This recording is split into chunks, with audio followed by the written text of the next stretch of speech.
अगर आप section 8 company registration कराने के रिगार्डिंग प्लान कर रहे हैं तो आपको जरूर एक कंफ्यूजन होगा कि सर सेक्शन 8 कंपनी का हम नाम क्या रखें, क्या उसका मिडिल नेम रहेगा, क्या उसका लास्ट नेम रहेगा।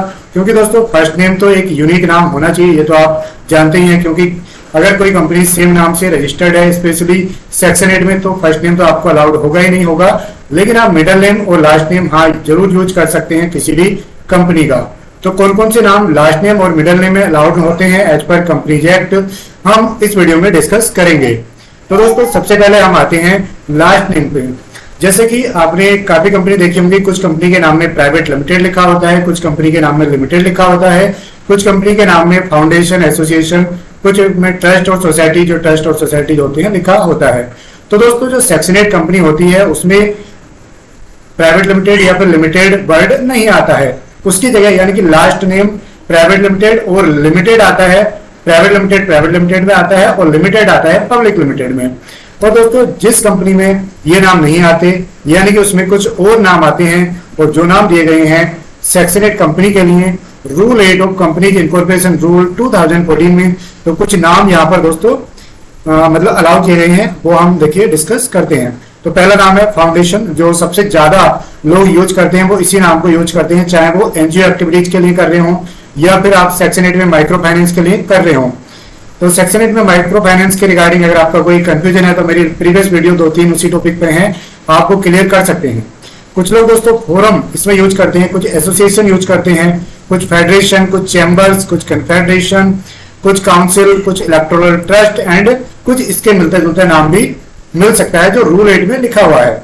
लेकिन क्या ये नाम पॉसिबल है हर किसी केस में? जी नहीं दोस्तों। अगर आप माइक्रो फाइनेंस या फिर एनजीओ एक्टिविटीज के लिए अपना एनजीओ रजिस्टर करा रहे हैं सेक्शन 8 में, तो दोस्तों आप नाम यूज कर सकते हैं फाउंडेशन या एसोसिएशन। ये नाम इजीली आपको मिल जाते हैं एज ए लास्ट नेम।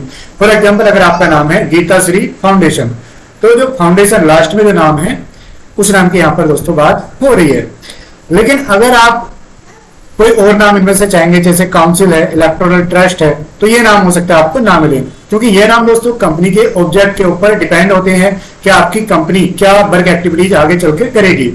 अगर आपकी जो फर्म है कोई एडवोकेट वगैरह की फर्म से या कोई चार्टर्ड अकाउंटेंट सीए फर्म है, उन लोगों ने मिलकर के कोई फोरम बनाई हुई है, तो उस केस में आप सरनेम मतलब जो सफिक्स है वो फोरम, चैम्बर्स या फिर काउंसिल यूज कर सकते हैं। अगर कोई आपका कन्फेडरेशन है, मतलब कोई इस तरीके का ऑर्गेनाइजेशन है जो लोगों को मेंबरशिप वगैरह देता है, तो आप फेडरेशन या कन्फेडरेशन लगा सकते हैं। अगर आप इलेक्शन या फिर उससे मिलता जुलता कुछ एक्टिविटीज करते हैं तो आप यहाँ पर इलेक्टोरल ट्रस्ट यूज कर सकते हैं।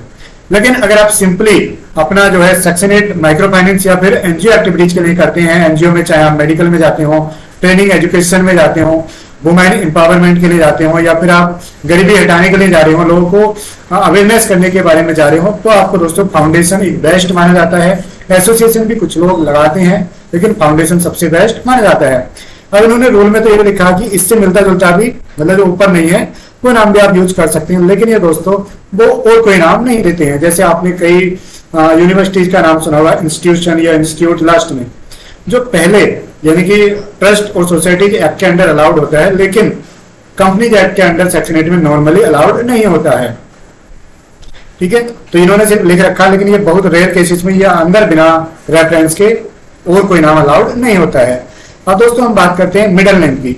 मिडिल नेम वो नेम होता है जो लास्ट नेम से पहले और इनिशियल नेम से बाद में यानी कि बीच में आता है। फॉर एग्जांपल हम बात करें बिनपे माइक्रो सेवा फाउंडेशन, तो बिनपे जो नाम है ये इनिशियल नेम है यानी फर्स्ट नेम है, ये यूनिक होना चाहिए। ठीक है, यानी कि किसी और सेक्शन 8 कंपनी से मिलता जुलता नहीं होना चाहिए। लेकिन आप प्राइवेट लिमिटेड वगैरह से हो सकता है मिलता हुआ हो, लेकिन अगर उस प्राइवेट लिमिटेड ने भी ट्रेडमार्क करा रखा है क्लास 41 एंड क्लास 44 में, तो उस केस में भी दोस्तों आपको दिक्कत आ सकती है। तो हमारा मिडिल नेम जो है इस तरीके का नाम होता है। खास करके लोगों को दिक्कत आती है जब वो सेक्शन 8 माइक्रो फाइनेंस में जाते हैं, तो क्योंकि वो क्या नाम रखे हैं, वो कहते हैं कि सर क्या माइक्रो फाइनेंस अलाउड होता है? जी नहीं दोस्तों, बिल्कुल अलाउड नहीं होता है नाम में।